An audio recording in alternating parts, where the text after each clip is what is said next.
Buenas tardes, vamos a empezar con la sesión de esta tarde del curso de otoño.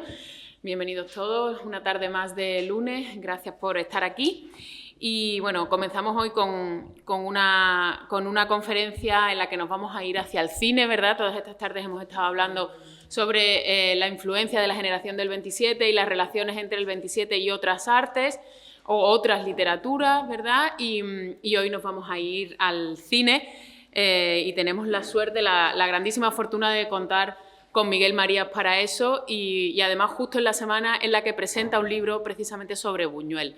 El miércoles, y empiezo anunciándolo y así no se nos queda luego en el tintero, el miércoles a las 7:30 estará en el CICUS presentando su libro sobre Buñuel, sobre el que luego seguro que nos dará algunas pinceladas mientras hable del tema que nos presenta hoy. Yo voy a presentarlo, le paso la palabra, que venimos a disfrutar de lo que viene a contarnos. Miguel Marías es de formación economista y desde 1992 hasta su jubilación fue jefe de servicio de estudios de la Cámara Oficial de Comercio e Industria de Madrid. Ha sido director de la Filmoteca Española entre el 86 y el 88, director general del Instituto de Cinematografía y Artes Audiovisuales, entre el 88 y el 90, fue colaborador habitual del programa de televisión española Qué grande es el cine. Su actividad como crítico comienza en 1966 y se ha desarrollado en revistas especializadas, diarios, suplementos culturales y más recientemente en cabeceras online. Sobre este trabajo de crítica tiene ahora mismo en prensa 2 libros que saldrán a partir de 2026, una recopilación de artículos sobre Godard y otra sobre Hitchcock. Además, entre su producción de escritos sobre cine destacan los que conforman los libros Manuel Mur Oti, Las raíces del drama, de 1992, que próximamente se va a reeditar con Atenaica, Leo McCarey, Sonrisas y lágrimas, reeditado también por Atenaica en 2023, y el libro del que os hablaba hace un momento, Otro Buñuel, que acaba de salir publicado también en Atenaica en 2025, a quien además agradezco que están aquí sus editores y han venido esta tarde a acompañarnos. Así que, sin más, no le robo más tiempo. Miguel, muchísimas gracias por haber aceptado. En cuanto le propuse la invitación, la aceptó sin duda, así que, bueno, te lo agradezco inmensamente y te paso la palabra. Te iba a mover el micrófono, pero no, tú tienes el tuyo. Bueno, muchas gracias a ti y para mí es un gusto venir por Sevilla, que es una ciudad que lógicamente me encanta y que además, bueno, pues tengo enlaces familiares también con la ciudad. Tengo que advertir que yo no soy filólogo y entonces estoy un poco como un ignorante en el lugar, pero es raro que los ignorantes sean los que den una aparente clase, pero bueno, como sobre Buñuel he tenido que documentarme todo lo posible y además me he metido durante un tiempo muy largo, debo aclarar que no he estado 50 años escribiendo el libro, no soy tan lento, sino lo que sí he estado es 50 años dándole vueltas en la cabeza a Buñuel, lo cual me ha provocado algunos efectos secundarios, como por ejemplo tener algún sueño, que era un sueño divertido, no una pesadilla, hace poco en la que estaban metidos Buñuel y prácticamente la plantilla íntegra de los surrealistas franceses, haciendo un tipo de bromas prácticas que Buñuel a veces cometía y que de hecho en algún sitio cuenta que lo hacían mucho él y algunos de sus amigos en Toledo, que es que salían por la noche a partir de las 12 con trajes de fantasmas, lo cual es muy adecuado a unas fechas como estas tan cercanas a Halloween, y se paseaban y debían pegar unos sustos morrocotudos a la gente, porque por las callejas de Toledo que te aparezca a las 12 y pico de la noche, especialmente alguien con una figura tan imponente como Buñuel, se ha comentado mucho que fue boxeador y que tenía bastante pinta de boxeador, era grande y fornido, y de repente aparecía por allí. Y yo, bueno, la variante de esto que yo tenía es que en lugar de 2 o 3 amigos, eran 20 personas, en las que, típico de los sueños, yo estaba metido, muy honrado, junto con André Breton, Philippe Soupault y otras muchas gentes, René Crevel, etc. Estaban también metidos por allí, evidentemente, Dalí, García Lorca, todos vivos, al contrario de la realidad, y todos dedicados a embromar. Y esa forma de embromar, concretamente, era que nos habíamos distribuido entre las paradas de autobús de la Gran Vía madrileña y que entonces cada vez que subíamos a un autobús la gente retrocedía espantada y algunos se bajaban rápidamente del autobús porque eso de tener a un difunto allí metido no les hacía mucha gracia. Pero nosotros, toda la banda esta extraña, nos reíamos mucho. Igual, es claramente uno de estos subproductos que te ocurren cuando llevas una temporada muy larga, más o menos no obsesionado, pero interesado e intrigado por ello. A mí me gusta un poco ese sueño porque ilustra bastante bien un poco 3 factores de los muchos que se podrían comentar acerca de Buñuel, que son los indicados en el título de esta charla. Por un lado, la juventud. Creo que el movimiento surrealista tiene una conexión enorme con ser juvenil. La mayor parte de los que fueron surrealistas no duraron como surrealistas hasta la vejez. Fueron, un poco como se dice, delincuentes juveniles, pues fueron surrealistas juveniles. Muy a menudo abandonaron el surrealismo como movimiento, muy a menudo tuvieron disputas internas, especialmente de carácter político. Otras veces no aguantaron el aspecto un poco dictatorial que tenía a menudo André Breton, que es un escritor, para mi gusto, muy fino y que además un poeta muy notable, y tiene una novela, Nadja, que a mí me parece absolutamente maravillosa, pero que también tenía un poco esa actitud que tiene la gente que es dueña de una idea y decide que todo el mundo tiene que ser ortodoxo y a los heterodoxos los margina. Con lo cual la gente pues, a veces se harta, a veces se pelea. Hay que decir que todas estas agrupaciones de amigos más o menos temporales casi siempre han acabado mal. Han acabado dispersándose y con muy pocos que sigan siendo amigos. En el caso del surrealismo hay que añadir otro factor, que es que su núcleo principal estaba situado en París y en Francia, y lo demás son un poco ramificaciones colaterales. Cuando aparecen americanos o sudamericanos allí, o algunos de españoles, generalmente no eran desde sus países de origen, sino porque habían pasado por París o habían pasado largas temporadas parisinas. Es decir, que es una contaminación alrededor del núcleo central del surrealismo que hay en París. Y esto es una cosa que ha ocurrido con otras agrupaciones parecidas. A mí me recuerda siempre, por mi vertiente fundamentalmente cinematográfica, que me recuerda bastante el movimiento surrealista a lo que fue la Nouvelle Vague en el cine, en la que había un montón de gente, más o menos de edad muy parecida, que tenían algunas ideas en común y otras muchas totalmente distintas, que durante una época formaron un poco un pelotón, y ese pelotón, como ocurre muy a menudo también en casi todas las artes, hay un movimiento de gente joven que quiere llegar a, y entonces estos suelen meterse con los instalados que ocupan el puesto al que aspiran ellos.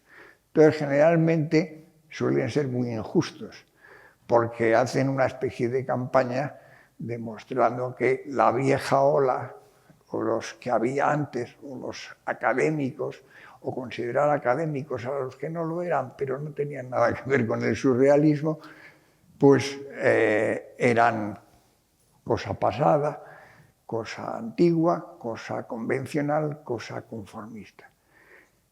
Naturalmente, al cabo de un cierto tiempo, y cuando cada uno de ellos había logrado introducirse en el mundillo respectivo de su arte, la cosa iba cambiando. Entonces, de repente, pues Truffaut, después de criticar ferozmente a todos sus antecesores prácticamente, pues cuando él se convertía en un cineasta serio, respetado y premiado, pasaba a estar en una posición mucho más pacífica y menos hipercrítica que la que había mantenido y le había hecho famoso. Es cierto que el ser es un poco una cosa que siempre la describió bien Freud, el matar al padre. En el caso de las artes, generalmente el padre no es nunca padre literal, pero son padres artísticos, precursores, etc. Entonces hay un momento en que incluso los que se podrían parecer más son los más criticados, porque con los que no tienen nada que ver no hace falta criticarlos. Bueno, ese tipo de situación suele mantenerse durante algún periodo y luego se va, pues eso, por un lado porque se asciende socialmente y en respetabilidad y a veces en beneficios materiales, y entonces se suaviza toda la cuestión, otras veces porque hay discrepancias. Es normal, dice, se aparecen un grupo de gente muy variopinta, pero en general se supone que todos ellos con bastante personalidad. Hay un momento en que la personalidad dentro de un colectivo deja de tener atractivo y cada uno quiere ser más estrella, más brillante, más avanzado, más atrevido, más revolucionario, más lo que sea. Y empiezan a surgir, pues eso, rivalidades y conflictos. Esos conflictos muy a menudo tuvieron, en el caso del surrealismo, un origen fundamentalmente de discrepancia política. Hay un momento en el que Breton decide que el surrealismo debe estar al servicio de la revolución, tienen más o menos coqueteos o protecciones hacia el movimiento comunista, lo cual hace que otros que sentían una inclinación más cercana, digamos, al anarquismo, que es un elemento que es también uno de los elementos distintivos del surrealismo, siempre tiene algo de anarquía. Y entonces se establece una especie de pugna y se dividen a menudo en diferentes capillitas. Esto es una de las razones por las que también es un movimiento que tiende a ser juvenil. No suele ser muy alargado y además su periodo de vigencia, moda, fama, etcétera, no fue tampoco muy largo. Tengo la sensación de que acabada la Segunda Guerra Mundial, digamos que se convierte un poco en un movimiento histórico. Movimiento histórico del cual todavía hay algunos pintores, algunos poetas, algunos cineastas bastante menos, pero incluso algún cineasta que todavía se reivindica de alguna manera todavía cercano al surrealismo. De hecho, el surrealismo tiene ya un problema con su propio nombre. Es un neologismo que al parecer introdujo el poeta Polidea y que después parece que definió lo que era el surrealismo, generalmente André Breton, que fue cambiando un poco con el tiempo sus definiciones. No es que es una cosa que exista muy clara, es más bien además un término que es bastante anfibológico. Caben diferentes interpretaciones de lo que es el surrealismo, cosa que además yo creo que en español tiene un problema terrible el nombre. En Francia está muy claro que surrealisme es algo que encuentran que está por encima del realismo. En español, surrealismo casi suena a subrealismo, y todos los grandes partidarios del realismo, que en España han sido más, han tendido a dar una visión del surrealismo como algo que estaba por debajo del realismo.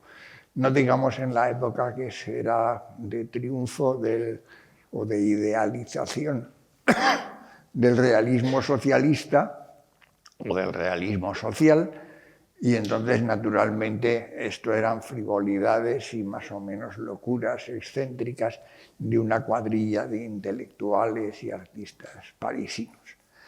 Bueno, ¿cómo se llega a esto a que algunos españoles tengan algo que ver con el surrealismo? Cuando generalmente el arte español ha tendido al realismo con frecuencia, por lo menos eso es lo que se suele decir. Yo pienso siempre que tampoco es muy verdad. Por ejemplo, a mí me llama la atención que se le ha reprochado tantas veces el realismo a Pérez Galdós, que se puso incluso de moda insultarle diciendo que era garbancero. Claro, yo siempre pienso que estas cosas son un poco raras. A mí me encantan los garbanzos y por tanto no entiendo garbancero como un insulto. Pero bueno, mucha gente consideraba que eso era poco fino. Yo encuentro que hasta en los episodios nacionales, que parecerían ser lo más realista e incluso histórico que escribió Galdós, encuentro que hay un predominio extraño de lo fantástico y de la fantasía, y que además tenía atrevimientos narrativos y de salirse de la realidad y pasar a la ficción, casi con figuras mitológicas, etcétera, que me choca completamente con esa reputación del señor pesadamente realista. Es cierto que la realidad suele pesar más que la fantasía, es lógico, lo vaporoso pesa menos normalmente, salvo en grandísimas cantidades, que los sólidos. Y entonces, bueno, pues parece que son comparaciones. Pero en el caso de Buñuel hay que decir que su conexión con el surrealismo viene fundamentalmente de su paso por París.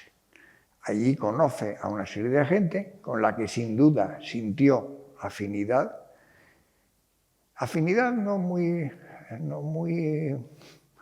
ortodoxa, sino Buñuel yo creo que siempre ha ido por libre y nunca ha querido ser parte de una cosa. Mientras le cayeron bien los surrealistas, se dejó tratar de surrealista, pero yo creo que se quedó siempre con una semilla de surrealismo dentro, lo cual es uno de los elementos que raramente, contradiciendo lo que os he dicho antes, que es un movimiento que generalmente la gente no siguió siendo surrealista al llegar a la madurez y a la vejez. En el caso de Buñuel, yo creo que hasta su último momento creativo siguió teniendo un porcentaje de surrealismo metido en su cuerpo y metido en su cabeza, y que tenía ese elemento que es muy típico del surrealismo, que es el juego, la broma, el humor, que es otro de los factores que yo creo fundamentales en Buñuel y que curiosamente se ha desdeñado bastante. Creo que esto ocurre muy a menudo porque se considera que el humor es una cosa caprichosa, ligera. Y en lo ligero pues no tiene mucho prestigio. Suele tener mucho más prestigio lo grave, lo dramático, lo serio, lo trascendente. Bueno, entonces el que de repente gasta bromas y hace películas con escenas que son puras bromas, que muy a menudo están estructuradas de la misma manera que estaban estructurados los gags en las películas cómicas del cine mudo, que es uno de los grupos de obras cinematográficas que los surrealistas solían adorar. Claro, es terrible en este sentido hablar, porque ahora yo sospecho que muy poca gente sabe bien quién era Ben Turpin, que era uno de los ídolos de los surrealistas. Era un actor cómico americano sumamente loco, que además era muy gracioso, pero que no llegó a ser tan famoso como ninguno de los más famosos, ni como Buster Keaton, ni como Chaplin, ni como los hermanos Marx, ni ninguno de estos. Pero era un actor muy loco, muy excéntrico, que les gustaba mucho. Ahora poca gente ve, todo el mundo ve series de televisión, pero lo que no ven ya son seriales del cine mudo, entre los cuales había grandes directores, de los mejores directores de la historia del cine, a mi entender, como Louis Fayal, por ejemplo, hicieron los seriales de Judex y de 20.000 cosas más. Eran seriales de 16, de 20 capítulos que se proyectaban en semanas sucesivas en los cines y que cada uno de esos episodios a lo mejor duraba 3/4 de hora o duraba 1 hora o duraban 1 hora y media. O sea, eran películas que en última instancia, cuando ahora se ven coleccionadas en una especie de mamotreto de DVDs o de Blu-rays, ocupan 20 y tantas horas o más. Bueno, entonces estas eran otra de las grandes aficiones de los surrealistas, que son películas realmente muy locas que curiosamente unían otro elemento, que es que eran muy realistas en su mostración del París de esa época, que estaba fotográficamente reproducido y además recorridos los barrios más diversos y más variados, unidas a historias totalmente rocambolescas y loquísimas, generalmente.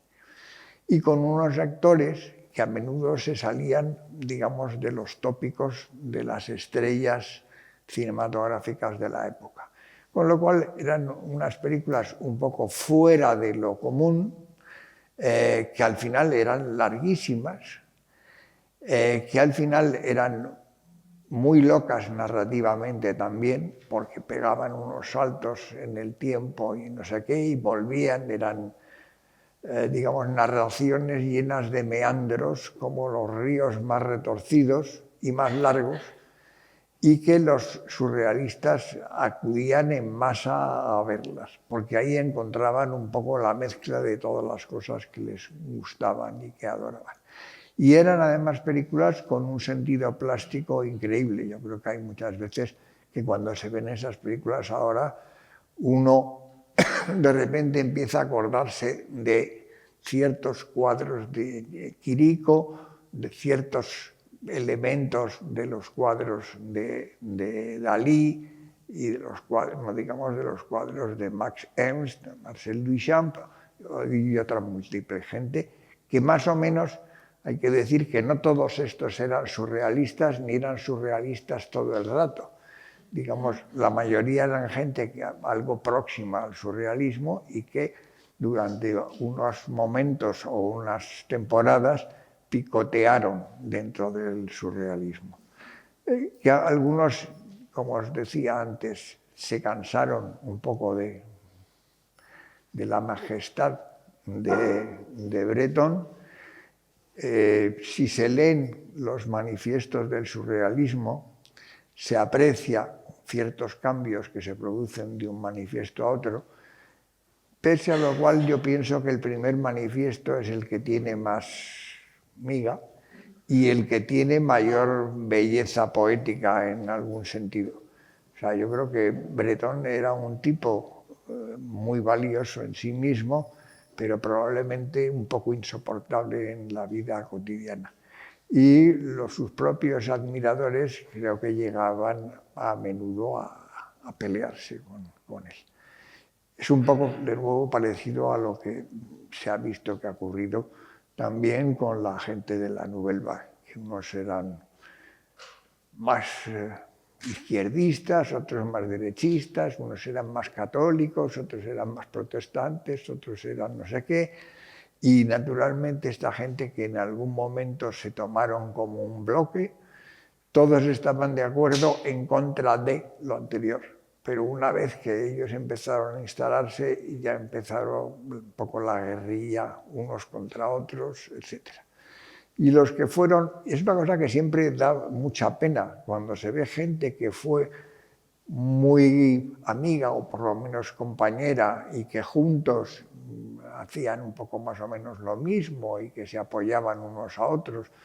Ha sido muy frecuente eso, que la gente de unos de estas personalidades intervenía en un puesto técnico o como actor secundario en las películas de otro.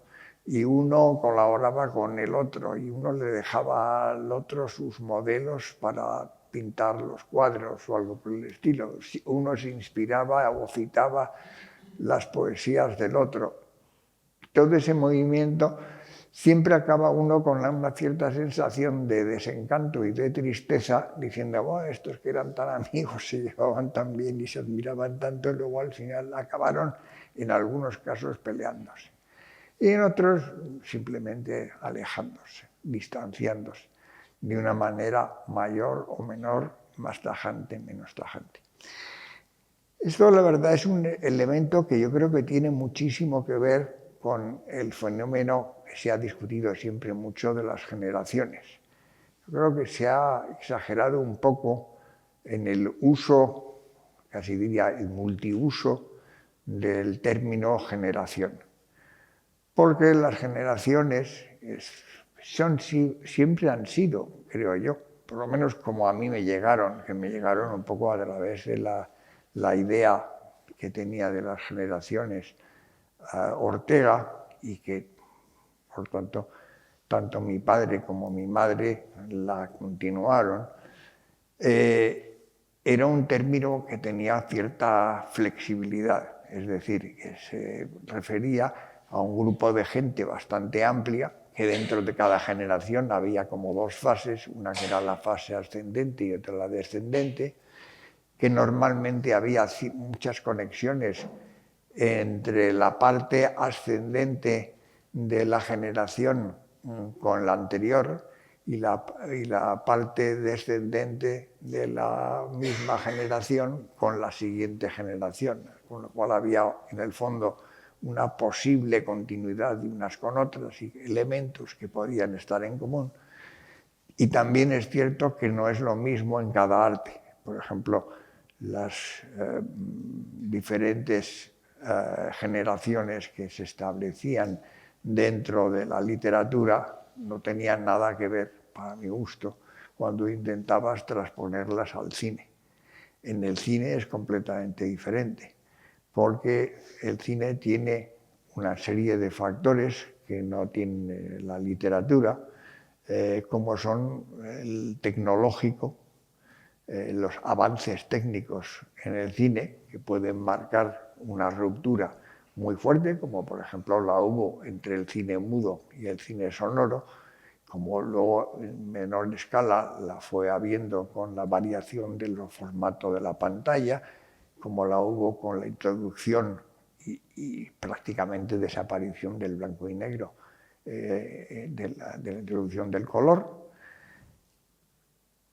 Y además siempre ha sido un producto que tiene una parte de arte y una parte de industria, y además un coste y una necesidad de recursos materiales y de equipo a veces enormes. Es decir, hay muchas películas que tienen un equipo de 250 o de 2.000 personas, cosa que normalmente ni un pintor necesita eso, ni un poeta mucho menos, ni un escritor. Es decir, que las artes literarias no necesitan prácticamente inversiones, necesitan prácticamente recursos técnicos. Puede que la puesta en escena teatral de una cierta obra requiera unos ciertos decorados más o menos complicados y móviles, pero fuera de eso, escribir con unas cuartillas y un lapicero bastaba. Y eso servía tanto para el teatro como para la poesía, como para la novela o como para el ensayo. Entonces, es normal que haya una mayor dependencia en el cine de lo que ocurre en la época. Y esto es un elemento que es un factor bastante importante para el caso, por ejemplo, de Buñuel. Buñuel es uno de los raros cineastas que empiezan a hacer sus primeras películas cuando el cine todavía es mudo, pero ya existe el cine sonoro. Y está empezando a producirse la transformación del cine mudo, que era un arte autónoma, diferente de las restantes que habían existido, que no estaba muy claro inicialmente si había de ser narrativo o no. Al principio generalmente las películas eran muy cortitas, con lo cual se podían aguantar perfectamente sin que tuviera un soporte narrativo.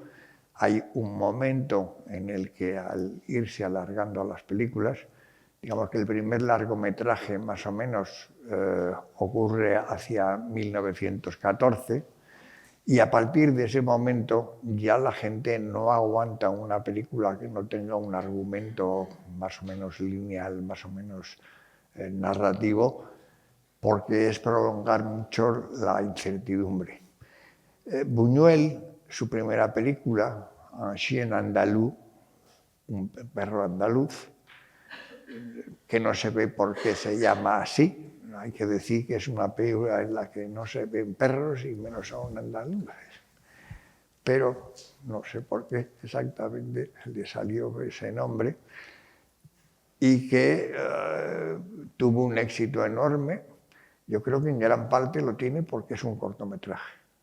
Es una película que dura, esto siempre en el cine mudo es dudoso, porque depende a qué velocidad se proyecte.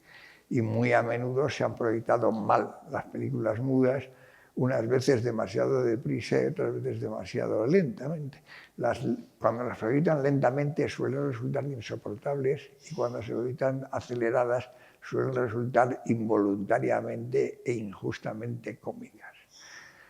A veces se ha dicho que los actores del cine mudo eran malísimos y que exageraban mucho. Generalmente eso es a la gente que solo las ha visto en copias aceleradas. Y con esas copias aceleradas, claro, pues todos se movían demasiado y gesticulaban terriblemente.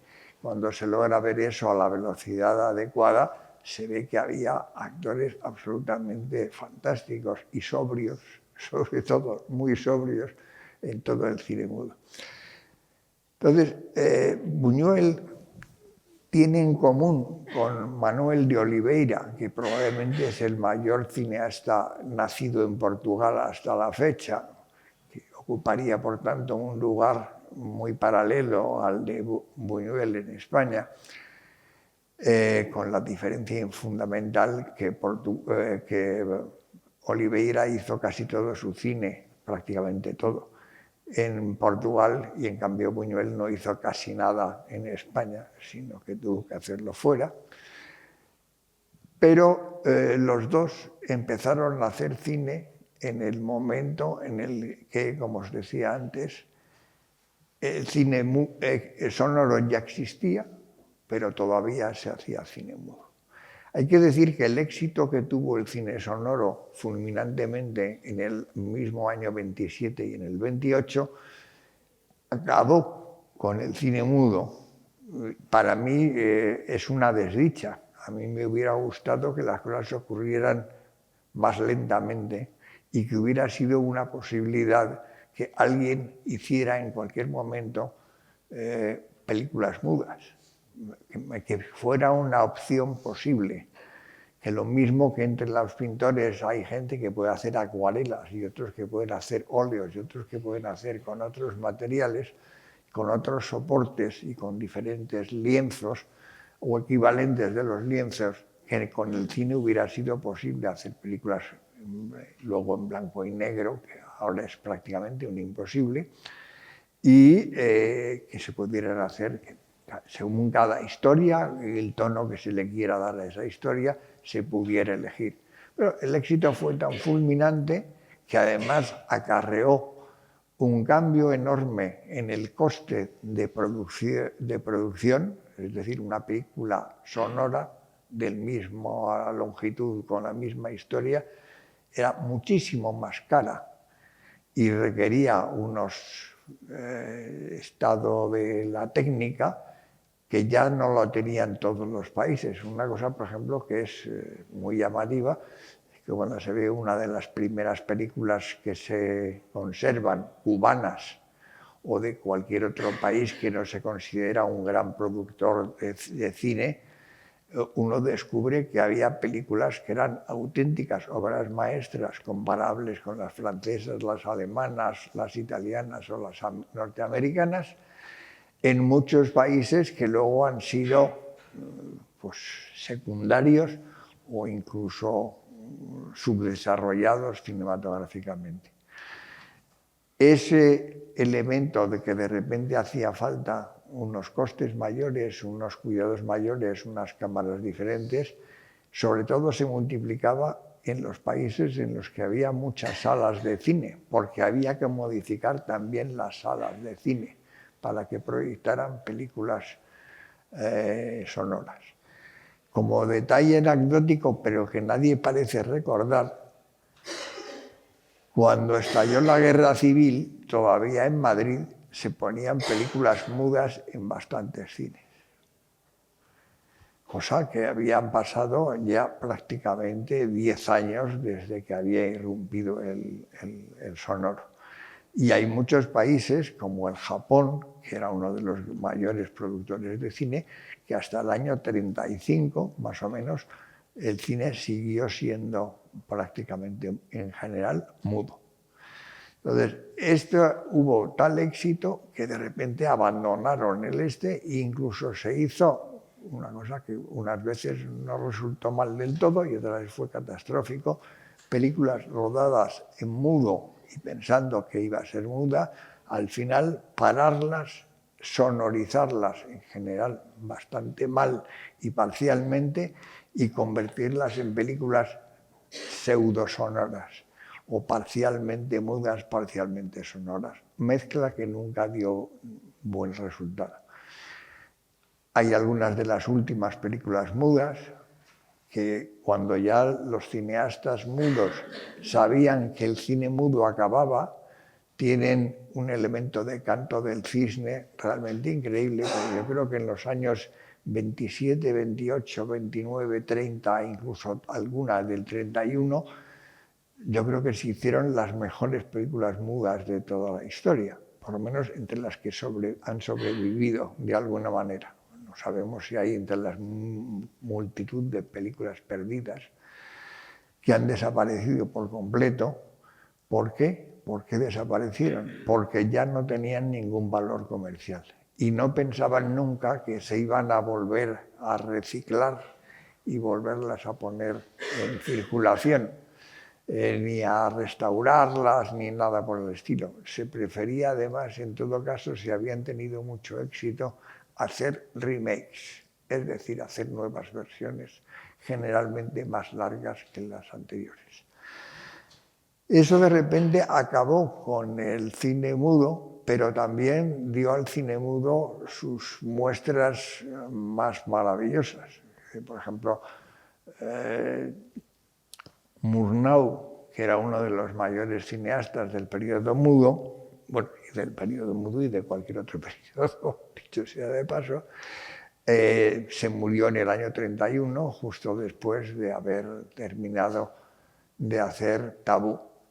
Tabú es una película que actualmente existe con una música muy buena añadida, pero es una película completamente muda. Y a mí me sigue pareciendo una de las 4 o 5 mejores películas que se han hecho nunca. Y si las viéramos con calma y con tranquilidad y situándonos en el contexto, yo creo que eso ocurriría con muchísimas películas mudas que eran tan buenas como las mejores sonoras.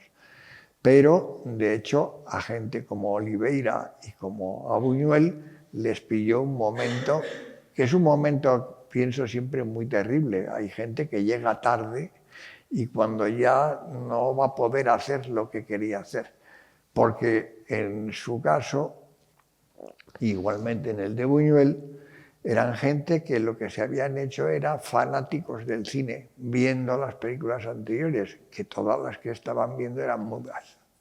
Y entonces cuando por fin logran hacer películas, ya saben que no van a poder seguir haciendo películas mudas.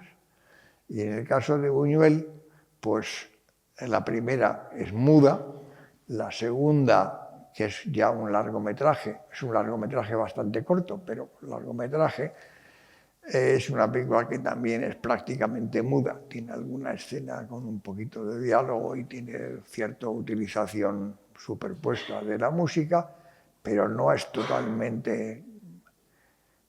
Y la siguiente es un documental que se filmó en mudo, pero que luego ha circulado con una música añadida y con un comentario. Es decir, que lo primero que hace es más o menos cercano todavía al cine mudo, y hay que saber, por otra parte, que es un elemento también curioso, que en el momento de la transición hubo cineastas que se resistieron a la venida del. Como ocurre siempre con todos los avances tecnológicos, hay entusiastas y hay enemigos. Entre esos enemigos, uno de ellos, muy comprensiblemente, era Chaplin. Porque Chaplin, que basaba todo su arte, que inicialmente además él dirigía, era director y era guionista y luego hasta escribía la música de sus películas, pero inicialmente su centro era la actuación.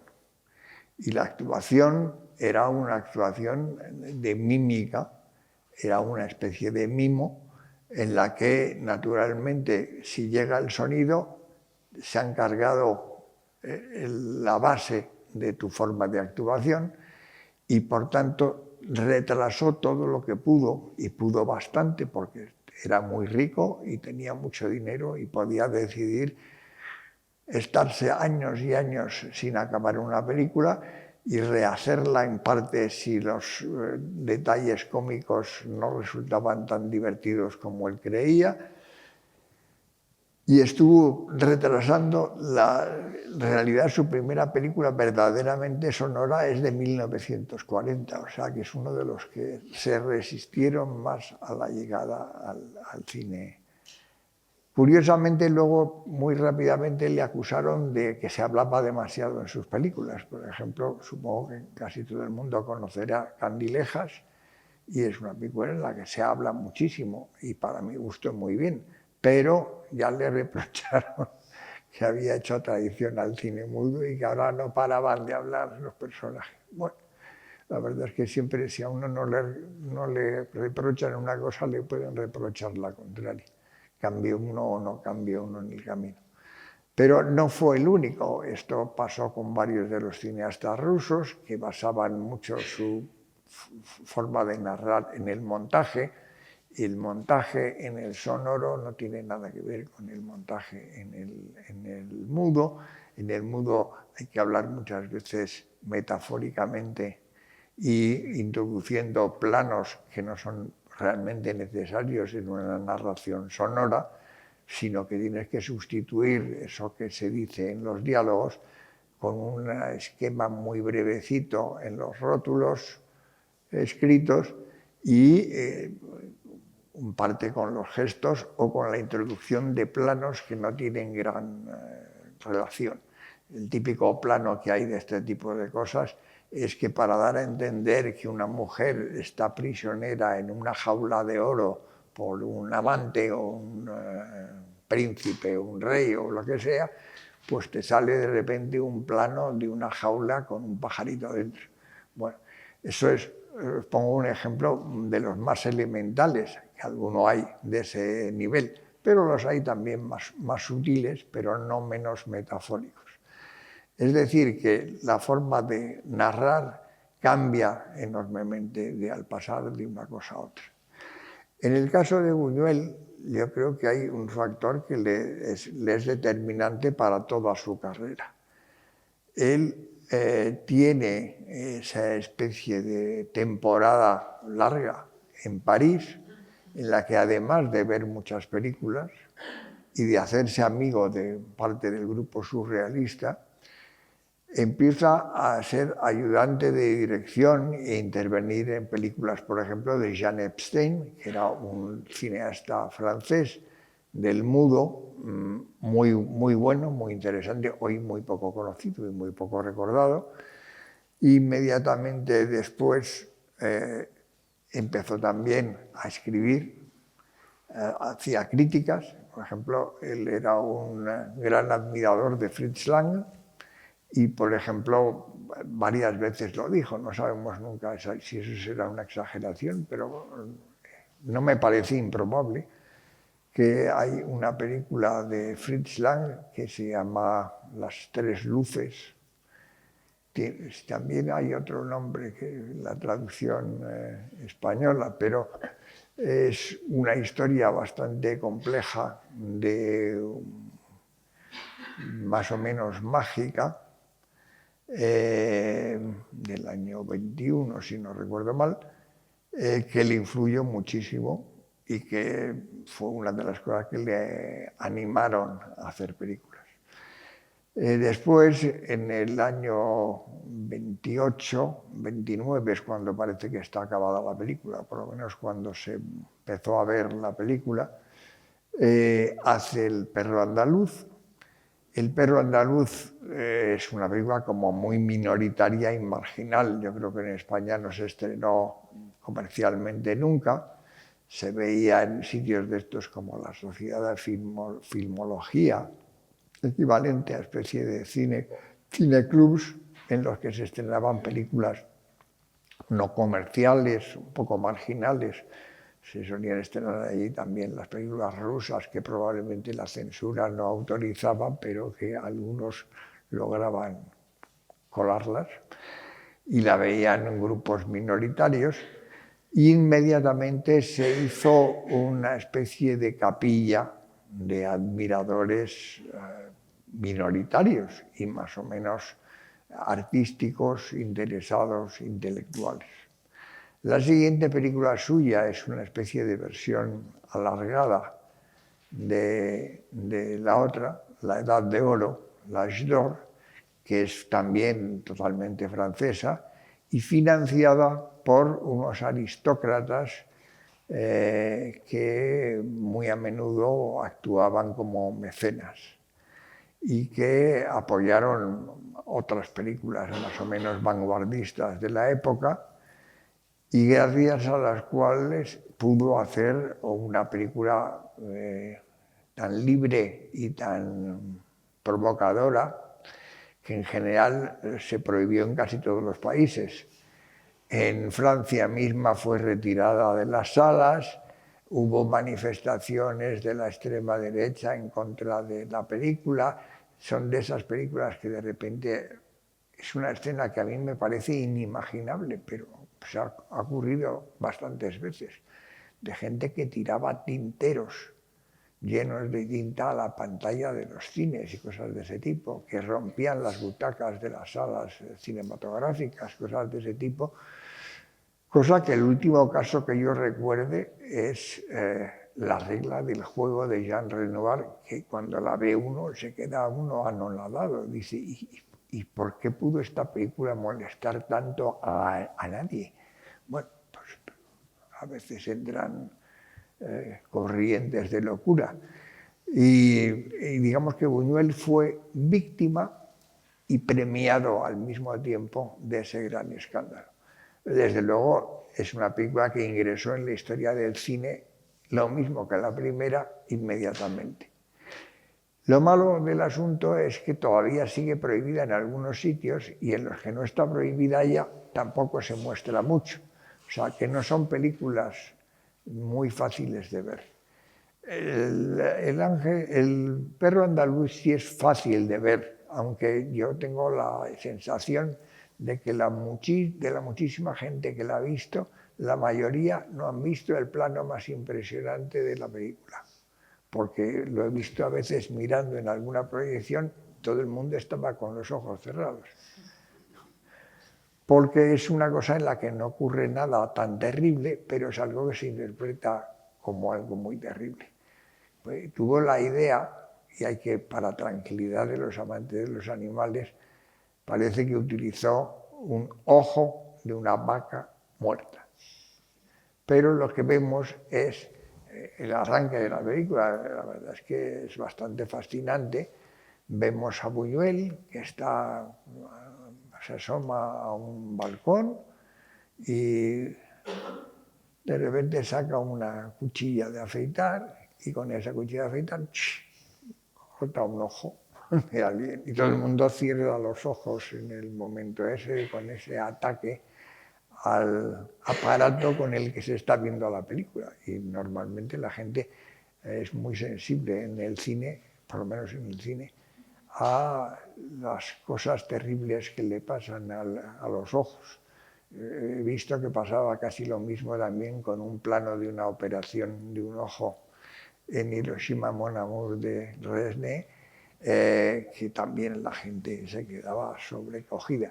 Yo comprendo que es perfecto porque yo soy una persona que hasta los oculistas que me han visto se indignaban conmigo porque yo cerraba automáticamente los ojos ante la menor cercanía.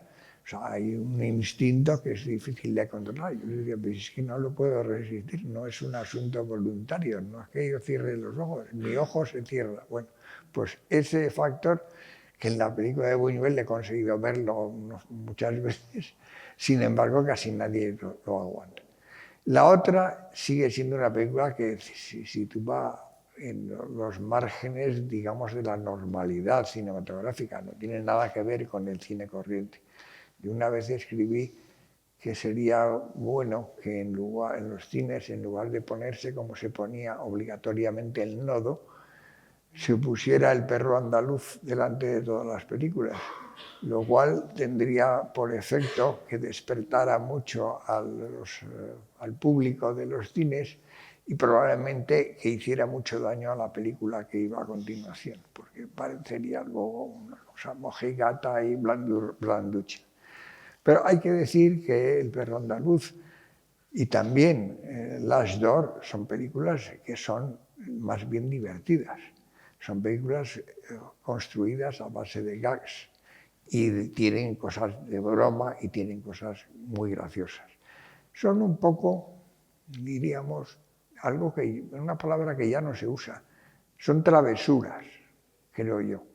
Y que ese lado travieso es uno que Buñuel, que yo sepa, lo mantuvo siempre. Y digo lo mantuvo siempre porque yo no he visto a Buñuel más que una vez en la vida, durante un rato, cuando estaba rodando Tristana en Madrid, y entonces le vi gastar varias bromas a los miembros, a los actores y a los miembros del equipo con los que estaba haciendo la película. O sea, yo veía que él además se reía, les hacía bromitas. Bromas de este tipo, como por ejemplo, cuando tienen estudiado una frase muy larga y no sé qué, les daba un papelito con una anotación de una frase que se le había ocurrido, curiosamente, con una palabra casi difícil de leer y de pronunciar, con lo cual se reía mucho al ver las dificultades que el actor se encontraba para pronunciar una palabra de ese tipo. Y jugueteaba de alguna manera. O sea, por ejemplo, hay una cosa que me pareció muy reveladora, es que alguien sugirió que para ver la duplicidad del personaje de Tristana, en una de las escenas finales de la película, colocara la cara de Catherine Deneuve con la mitad en sombra y la otra mitad iluminada, y así se veía su duplicidad. Y bueno, él no le dijo que no, ni nada, le dijo, gran idea, tal. Y se acercó un momento a Catherine Deneuve, le cuchicheó algo al oído y Catherine Deneuve se movió un poquito y se quedó toda, digamos, en situación normal, sin esa especie de dualidad simbólica que se le podía haber creado con esa división entre sombra y luz. Esto es un tema en el que él ha insistido muchas veces, que a él no le gustaban este tipo de metáforas ni los simbolismos y que no aceptaba los simbolismos. Pero digamos que la siguiente película que hace, que es el documental, según mucha gente es un falso documental, Las Urdes, que es una película que supuestamente es un documental, supuestamente es toda la realidad del mundo y probablemente lo que muestra es cierto. Pero yo entiendo que es la película más surrealista de todas las que ha hecho Buñuel, porque está justamente uniendo lo que hay en la realidad, hay por debajo de ella y hay por encima de ella, en el sentido de lo que se imagina, lo que se sueña y lo que se recuerda. Y tiene un elemento vagamente onírico, cosa que es rara en un supuesto documental. Lo más curioso del asunto, a mi modo de ver, es que Buñuel, en sus últimas películas, que después de un largo periplo de aventuras, rodando, bueno, primero estando muchos años sin hacer películas y después trabajando en México y haciendo películas que en principio no eran las que un campeón de la vanguardia y del surrealismo y del cine intelectual hubiera aceptado, pues tuvo que amoldarse y aceptar hacer películas, llamémosle de serie, de encargo en muchas ocasiones del cine mexicano. El cine mexicano tiene una gracia para mí, esto a lo mejor es una locura y a otra gente le parece rarísima, pero yo tengo la sensación de que México, por lo poco que he visto, es un país muy surrealista en sí mismo y que el cine mexicano, aun sin querer, tiene una tendencia fuertemente surrealista, por las buenas y sin mediación voluntaria de nadie. No hace falta que alguien le inyecte surrealismo. Pero en el caso de Buñuel, yo creo que se sintió a gusto en México y que vio que había ese elemento de surrealismo inconsciente y oculto, y que con ese surrealismo podía actuar. Entonces yo creo que la etapa mexicana de Buñuel, que además va variando y va ganando independencia a lo largo del tiempo, es la parte mejor de toda su carrera, que luego termina en Francia, cuando hace una serie de películas producidas por un admirador de Buñuel, que se hizo más o menos amigo suyo y que le dejaba hacer cualquier cosa, no solo por generosidad ni por nada, yo creo que era sumamente consciente de que las películas de Buñuel, aunque parecieran arriesgadas por raras, iban a tener éxito comercial suficiente como para que se estrenaran en todas partes, donde alguien le ponía trabas por motivos de censura, crearía un pequeño escándalo que también sería un atractivo de la película y que aumentaría su prestigio y su fama y que darían el dinero suficiente. Como Buñuel además ha tenido siempre la difícil de mantener la reputación de que lograba acabar las películas antes de que se terminara el plazo que le habían dado para hacerlas y de no haber superado nunca el presupuesto acordado inicialmente, pues resultaba que podían ser económicas, aun dejando de hacer las mayores locuras. Entiendo por las mayores locuras la locura de su última película, ese oscuro objeto del deseo, en la que, en la duda de elegir entre una actriz y otra actriz que entre sí no se parecían absolutamente nada, decidió que usaba las dos y le dijeron, pues bien, y así utiliza a dos protagonistas que son la misma protagonista, pero que son completamente distintas y que además no están utilizadas como la cara A y la cara B del personaje, sino por las buenas, porque le dio la gana. Y entonces esto da lugar a un elemento de que toda esa historia terrible del personaje de Fernando Rey, en lugar de ser una auténtica tragedia como debiera ser, se convierte en una especie de desventura más o menos cómica. Al final, ¿qué consiguió? Pues que, y yo creo que esto es una cosa que es bastante inédita y que tiene muchísimo mérito, que es que conseguía mezclar los elementos más característicos del clasicismo narrativo del cine americano, que son más o menos los mismos que los del cine japonés o los del cine francés o los del cine italiano, con un elemento de extrañeza, de rarezas, de excentricidades, de humor, de bromas, etcétera, que no son los normales en las películas, digamos, corrientes de serie y, digamos, fácilmente mercadeables. Yo creo que a partir de ahí alcanzó unos niveles de expresión verdaderamente asombrosos y en los cuales ha mantenido siempre, pues eso, el gusto del surrealismo, un cierto espíritu juvenil que cuando estaba ya, bueno, él jugó últimamente, en los últimos años de su carrera, jugó con decir que esta era su última película y la siguiente también dijo que era la última y la siguiente dijo otra vez que era la última. Esta es una coquetería que han hecho algunos directores famosos.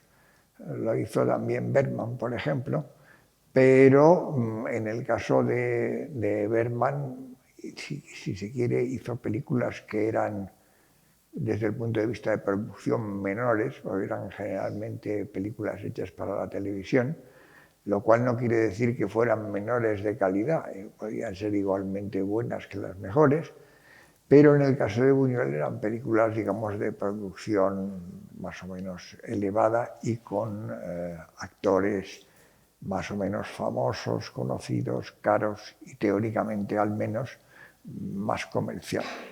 Más comerciales de una manera rara también, porque los actores, las estrellas incluso en las películas de Buñuel no son tan estrellas como en otros sitios, se convierten más bien en secundarios con una gracia especial, secundarios que nos resultan muy familiares, etc. Entonces, realmente creo que es un elemento prácticamente único y prácticamente insólito entre todos los que han tenido dentro del cine una conexión con el surrealismo, que hay que decir que son más bien muy pocos. Es muy difícil trasladar al cine los elementos principales de la práctica surrealista. Es decir, cuando les gustaba jugar al cadáver exquisito y les gustaba la improvisación, en el cine la improvisación es prácticamente imposible en la práctica. En realidad, hasta las películas supuestamente improvisadas suelen estar muy estudiadas, a menudo muy escritas, a menudo muy preparadas, porque no puedes movilizar a un ejército de colaboradores y sentarte a ver si se nos ocurre alguna buena idea y que la pongamos en práctica, sino que hay que llevarlas. Tienes que traerte a los actores ya contratados que hayan aceptado hacer la película, etc. Entonces, yo creo que Buñuel tuvo la habilidad, la astucia y la gracia de conseguir al final volver a hacer lo que le daba la gana, con la misma libertad que en sus primeros años, solo que ya teniendo un prestigio. Una prueba de ello yo creo es que consiguiera, con El discreto encanto de la burguesía, hacer una película que le dieron el Oscar a la mejor película extranjera, le hicieron un homenaje en Hollywood, casi todos los directores de Hollywood todavía vivos que estaban en activo, y que todo el mundo se quedó encantado. Y su productor siguió recibiendo los ingresos suficientes para mantener la cosecha. Entonces yo creo que es un caso, digamos, de perduración en ideas juveniles, en humorismo, porque yo creo que es una cosa que el humorismo de las películas de Buñuel hay que verlo. Yo la verdad es que recuerdo casi siempre sus películas con una sonrisa y además que muy a menudo me he estado riendo a carcajadas durante prácticamente toda la película. Tiene también una gracia, yo creo que muy especial, con la utilización de la forma de hablar mexicana, el español, porque creo que se ha conservado en México una evolución de la lengua más fiel a sus orígenes que en España, que nos hemos americanizado excesivamente. Yo creo que en México se conservan muchas palabras que en España ya no significan nada ni conocen nada. O sea, uno puede ver una tienda en la que pone abastos y cosas de ese tipo, que son, en España no sé si quedará algún sitio en el que ponga abastos, pero en general no. Y hay muchas más cosas de ese tipo. Y eso es un elemento que yo creo que tiene también una gracia absolutamente notable y que se nota que no le hace falta a Buñuel que se lo invente, que eso con que fotografíe unas cuantas tiendas se puede encontrar con eso. No sé si me estoy pasando de la raya, porque a mí me pasa una cosa que la gente no se la cree, pero es que soy muy tímido y entonces tiendo a no hablar. Pero una vez que hago el esfuerzo, luego no hay quien me pare. O sea que, como yo creo que ya he hablado más de la cuenta, pues os invito a discutir, a añadir o lo que os apetezca. Y os dejo.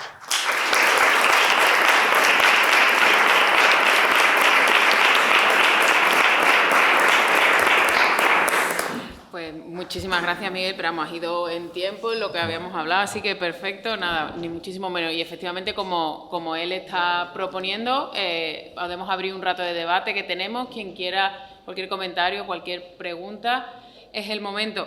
A mí me ha encantado esa idea que proponías de haber proyectado el perro andaluz en vez del nodo en cada película. Hubiéramos tenido una España bastante distinta en esas décadas en las que todo empezaba con el nodo, ¿verdad? Y hubiese sido otra manera de entender el mundo, desde luego. Eso es una propuesta. Aunque fueran todas las películas, sería demasiado realmente. Imagínate si todas las películas que vieras siempre fuera el acabaría todo el mundo odiando el perro andaluz. Eso también es verdad. Pero como estaba clarísimo, y cuando yo escribía esto todavía estaba mucho más claro, que nadie iba a hacer caso de esas sugerencias. Se podía decir sin miedo. Claro. Porque hay veces en que se sugieren cosas que en el fondo más vale alegrarse de que nadie vaya a hacer caso. Entonces, ¿alguien? ¿Una cuestión? ¿No, de verdad? Sí, Nacho. Bueno, primero, felicitar a Rocío por haberlo traído y por la magnífica conferencia. Don Miguel, quería preguntarle, ¿hay algún tipo de discípulo o Buñuel, una figura tan única? ¿Ha tenido algún seguidor, discípulo en España o en Francia o en México que un poquito ha intentado seguir su sendero, su ejemplo? Bueno, yo creo que más vale no intentarlo, porque precisamente Buñuel es tan único que se va a notar mucho el plumero. Ha habido también una tendencia a que, sobre todo en el cine español, en el llamado en su época nuevo cine español, una tendencia que a mí me irritaba más bien a hacer lo que yo llamo buñueladas, porque era como la imitación de cosas muy superficiales de una película de Buñuel. Generalmente, además, en algún caso de una película que, digamos, había circulado o tenía ya fama. Es decir, nunca he visto un homenaje a un plano del Gran Calavera, ni de Susana, llamada en Francia La Perversa, pero que el título original es simplemente Susana, que me parecen películas estupendas. Ni siquiera de Ensayo de un crimen, que es una película que se hubiera prestado muy bien para sacar algunos de los planos más característicos y notables de todo el cine de Buñuel, sino más bien era pues algún plano de esas cosas, de sacar a alguien con una figurita de la Virgen, a alguien que saca pues eso, una navaja de Albacete, una serie de elementos que parecen pues, bueno, pues los más superficiales y los menos interesantes de las películas de Buñuel, cosa que además perdían toda gracia fuera de contexto, que es como aparecían. Se convertían un poco en un guiño, que era frecuente en la época, que te estaban diciendo, ojo, que yo soy de izquierdas. Y entonces a mí ese tipo de guiños, aun considerándome de izquierdas, no me hacían ninguna gracia. Y a veces me hacían incluso dudar de los guiñadores. Entonces, pues no me gusta mucho eso. Sí es cierto que ha tenido una cierta influencia. Hay directores de cine mexicanos en los que obviamente ha tenido una cierta influencia. Especialmente uno que no es mexicano realmente, en realidad es también otro español exiliado, pero que ha sido guionista, a veces junto a su mujer, de muchas de las mejores películas mexicanas de Buñuel, Luis Alcoriza. Luis Alcoriza era un español que al mismo tiempo, más o menos que Buñuel, emigró y acabó emigrando en México. Y en México hizo películas, dirigió varias películas estupendas, entre ellas una película que yo adoro, la que más me gusta de todas las suyas, es una que se llama Tiburoneros. Es una película del año 62 que no tiene nada de buñuelera, precisamente. Y además a mí me llama mucho la atención que cuando uno por curiosidad lee la novela de Rodolfo Usigli, en la que está basada Ensayo de un crimen. Ensayo de un crimen, por cierto, es una película que tiene, cosa rara, mejor título francés que el original. El francés se llama La vida criminal de Archibaldo de la Cruz, que a mí me parece ya ese título, francamente, de lo más prometedor que cabe de la idea de ver una película. Yo siento que no se llame así realmente, pero Ensayo de un crimen es una descripción también que está bien.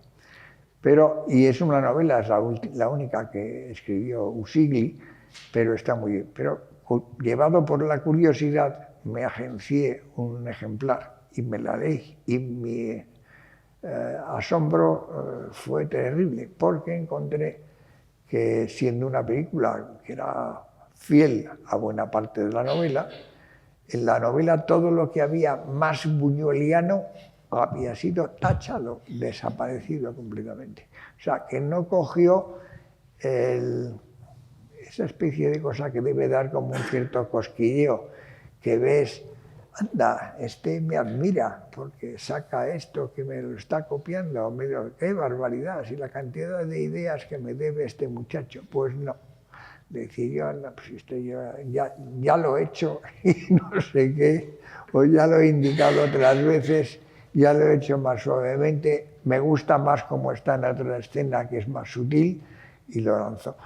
Y ahí sale otro de los elementos que yo creo que es característico de Buñuel, pero que no se suele mencionar nunca, que es lo sutil que era Buñuel. Buñuel tiene fama de ser más bien como zafio, vulgarote, se ha dicho muy a menudo que torpe narrativamente, que era un mal técnico, cosa que a mí me parece absolutamente alucinante. Bueno, se ha dicho muchas veces, porque se dicen locuras, y a veces algunas locuras que se dicen se repiten luego perezosamente. Rossellini también es otro que tenía fama de técnico pésimo.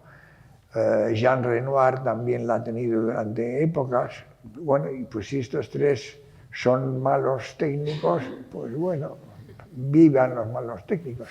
Pero vamos, en el caso de Buñuel es que es además muy curioso porque después de hacer las películas que hizo, surrealistas y tal, se pasó un montón de tiempo en el Museo de Arte Moderna de Nueva York hasta que le echaron por culpa de Dalí,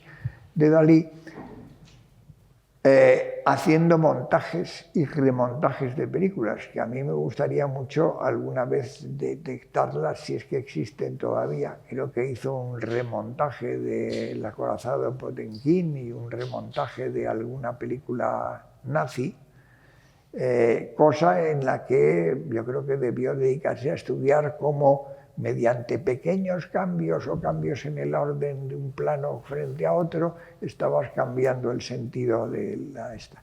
Porque yo creo que eso es uno de los elementos que tiene su estilo, que es cómo hace las cosas soterradamente, sin llamar mucho la atención. Justamente lo contrario de cualquier sensacionalismo, todo ese tipo de cosas que muy a menudo se encuentran en las películas, que se dicen, mire usted, qué barbaridad, lo que dice, no sé qué. Bueno, pues no dice, no digo nada, simplemente esto ocurre aquí. Y utilizaba muy hábilmente la tonalidad de los diálogos y ese tipo de cosas. Entonces, yo creo que esa influencia que ha tenido ha sido, pues, poco grande en México y mucho menor en España. Y me parece aconsejable, porque ponte a recibir la influencia de otra gente menos llamativa y menos única, porque, bueno, yo creo que si alguien se pone a recibir la influencia, incluso de cosas que, siendo muy únicas y muy características de ese director, son como más de uso general. Es decir, yo creo que si alguien plagia a Howard Hawks, pues es posible, es viable, se pueden hacer, intentar, no digo conseguir, intentar hacer películas un poco al estilo de Hawks, tanto si haces películas de aventuras como si haces una comedia. Pero si lo que quieres hacer es intentar hacer películas a lo Eisenstein, pues tampoco. Y si quieren hacerlas a lo Fellini, que esos hay 100.000 que lo intentan todo el rato muy pesadamente, pues también es absurdo. O sea, hay gente que son tan características y tan privativas que no son de uso común para otros. Mientras que Hitchcock, que es muy especial, Hitchcock sí puede servir como manual en algunos casos. O sea, yo esa cosa que dijo una vez Truffaut, que antes de rodar un plano pienso siempre cómo lo rodaría Hitchcock, no me parece que eso esté muy sostenido en realidad en sus películas, pero sí me parece viable el pensar, bueno, no, ¿cómo voy a hacerlo de esta manera? Hitchcock lo hubiera hecho de esta otra, que es más sencilla y mejor. Y entonces, bueno, puede ser una buena lección. Pero eso es cuestión casi más que de Buñuel, de los aprendices. Bueno, pues vosotros me decís, si queréis lo dejamos aquí, si nadie tiene ninguna cuestión más, y nos incorporamos a las 7 para la segunda, ¿de acuerdo? Bueno, muchísimas gracias.